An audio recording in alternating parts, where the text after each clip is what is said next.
Hello and welcome everybody to today's video. Welcome to the Vee Academy.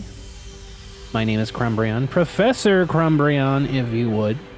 And today we're going to be taking a look at a wonderful game that we played on Pokemon Trading Card Game Live, and be happy to get your reactions to it. Please like and subscribe if you enjoy this kind of content. If you want to follow me and watch games in real time, check me out on twitch.tv/Crumbrion. For now, let's go check out the game. Thanks for watching. 3, 2, 1, go! Hello YouTube, welcome back to another video. We have an interesting one here for you today. We caught a little bit of a cheating live in action here, so we're going to get into that. But first thing first here, we're going to be starting off with our Peri Pult yet again here. We have an interesting matchup versus this Mega Lucario player. Watch till the end to find out what I'm talking about here. Very interesting stuff. So, to start here, we have a pretty good start. We won the coin flip. They're going to get a Mega Lucario with the Mega Signal here, real in the active slot. So we're already staring down quite the opposition here. But we do have a buddy, so we do get to item lock them here for a turn. We get to insulate ourselves, but very strong opening hand. We have Pheasantipity available to us. We have Lily's Determination, Buddy in the active slot. We have a Psychic Energy. We have a Pokepad. We're doing pretty well here. So we're going to go ahead and get the Dreepy down here as well. We're going to attach the Psychic Energy to Monkey Dory, because this allows us to now have an attack into the Mega Lucario. Give ourselves a chance to have a response here against this Budu. So we get Lily's Clefairy in hand, which is excellent because it allows us to have an attack on a future turn here as well. So Clefairy obviously just being able to one-shot Lucario, pretty darn strong for us. It's pretty darn good. So we get the Dark Energy in hand here as well. So now we have Monkey Dory completely set up for us in this next following turn. So Brock scouting for my opponent. Pretty generic gameplay here for the most part until the very end of this game. So be sure to stick around and see what I'm alluding to here. But yeah, pretty standard stuff here. The item lock here coming out for the Riolu. Not able to tutor for more things. I'm sure that they would love to be able to get more Pokemon down here with Pokepads, etc. So you see the Lunar Cycle. So that does mean very likely have energy in hand here.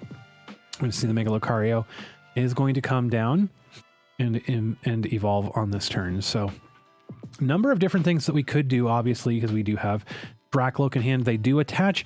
They make an interesting mistake here to put a maximum belt on the benched Riolu.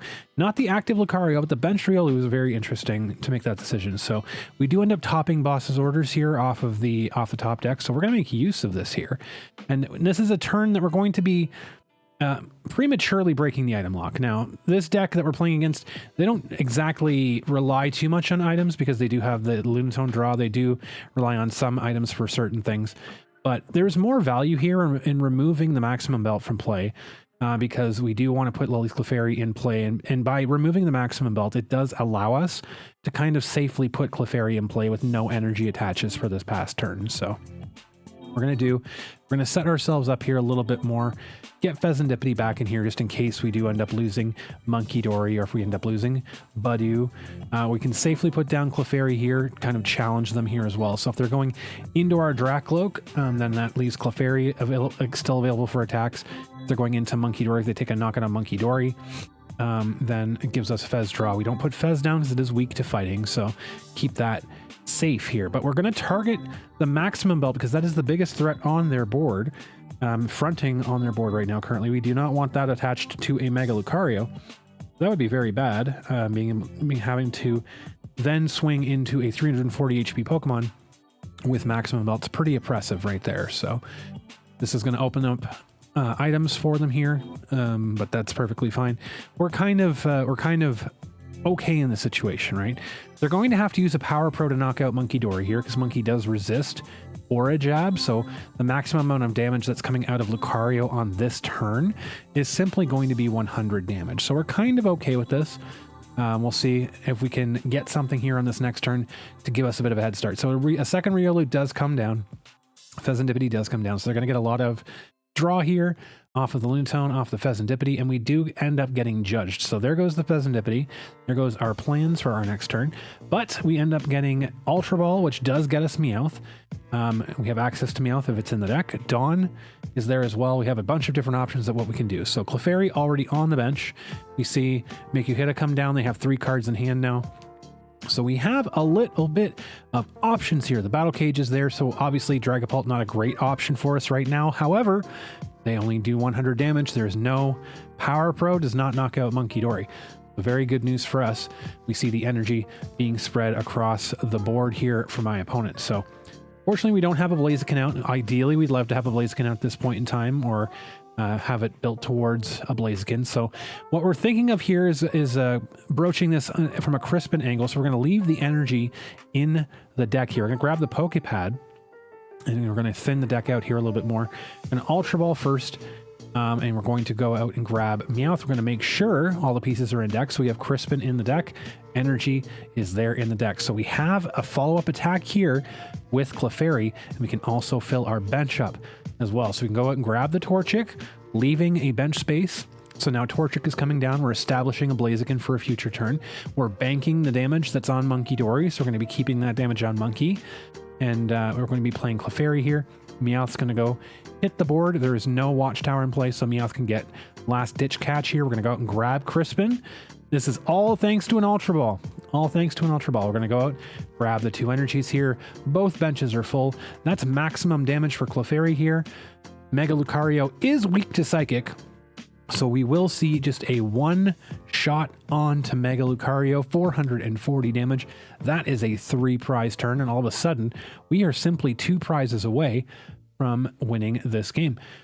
Intense, intense, intense. So I can understand my opponent's a little bit frustrated at this point in time. Well, we do have Blaziken, we do have Petrol. So we have a rare candy in hand with Petrol. We have Blaziken. If Clefairy goes down, we have energy in hand. We have a Blaziken attack. We have a Dragapult attack. If we have a Night Stretcher, then we put Budu to the active spot. We can Night Stretcher for Clefairy. We have a Clefairy attack again on the next turn if we can find Clefairy. Insane. This is wild. Just wild stuff here. So we will see the Night Stretcher here.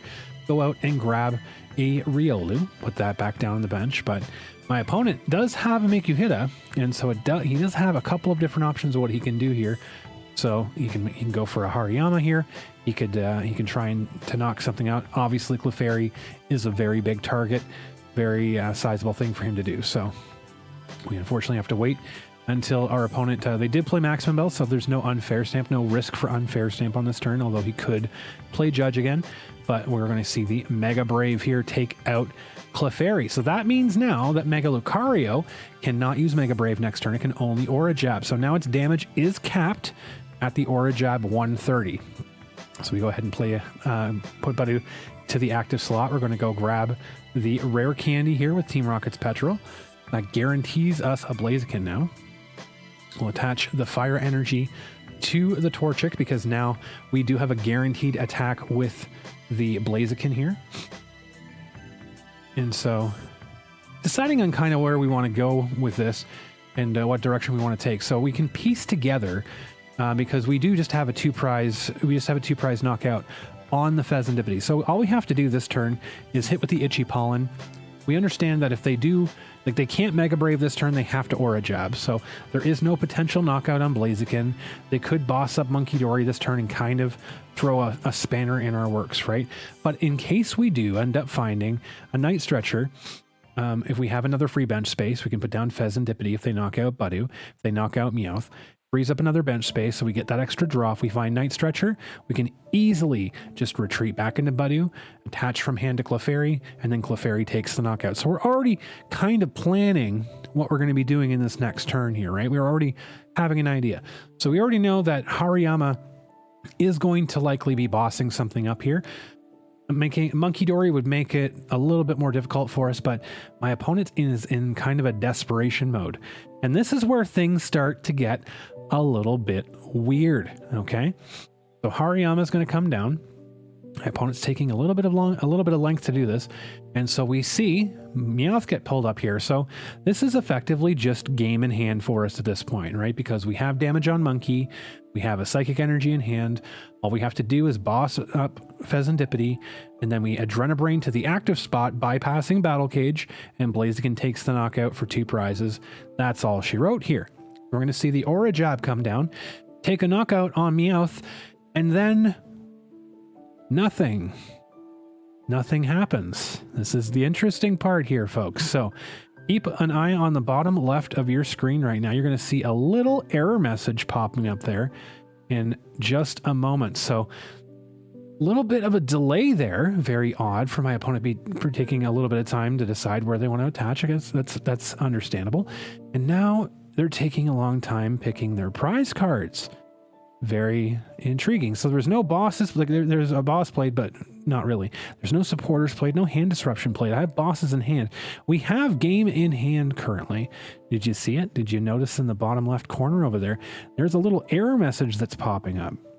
There's a little error message that's popping up. A little Wi-Fi signal with an exclamation mark in the middle of it.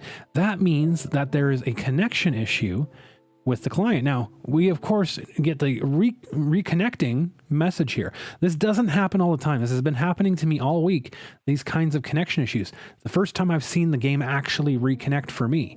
So now all we have to do, and we had 1 second to promote Blaziken. We had 1 second left in the clock to promote Blaziken. So we are turbo going crazy fast here to get the Monkey Dory damage on here onto Fez and complete the game, because we don't know if it's going to end our turn prematurely. Now, the interesting part here, we do end up taking the knockout. We do end up winning the game off of that. Fantastic stuff. However, it is what we're going to see here in the game log, which makes this a very interesting thing as well. So because my opponent, it appears that my opponent is on mobile, and I'm playing the game on PC, obviously. And so it would appear that my opponent was the one that instigated, as you can see here. We're going to take a look at that message there. Lost connection and reconnected to the server. So it would appear that my opponent instigated the reconnect, and these types of reconnects have caused havoc with the PC and client, which ends up either disconnecting you from the game entirely when you're playing on PC, when your mobile opponent's doing this to you, which causes you to lose the game because you're the one that gets disconnected and they get to reconnect to the game. You don't. And then I've also had instances where it has logged me out of the game entirely and stopped me from logging back into the game until I've changed my password. This kind of exploit is dangerous to the game, and I really, really hope that TCG Live developers end up fixing this very soon, because this is outrageous to run into. Luckily, in this one, we were able to reconnect and overcome it. I don't know how this oversight has been allowed to be in the game. We've been running into these disconnect issues. This is the first time I've seen this message, lost connection and reconnected to the server. It's the first time I've seen this message pop up. It's the first time I've completed a game and had it in the game log. I'm happy that we finally got it, but I'm upset that it's still happening, and it has been happening. So I really hope that you've enjoyed this video. I hope that we can get this message to the developers, hopefully fix this bug and stop it from happening in your games. Please let me know if you've run into this issue recently. It's been happening since the last update. And a little bit before. But if you like this video, please be sure to like this video. If you dislike it. And if you want to leave a comment in the section below, tell me about your experiences. I'd be happy to hear them and reply. Thank you all for watching, and we'll see you in the next video.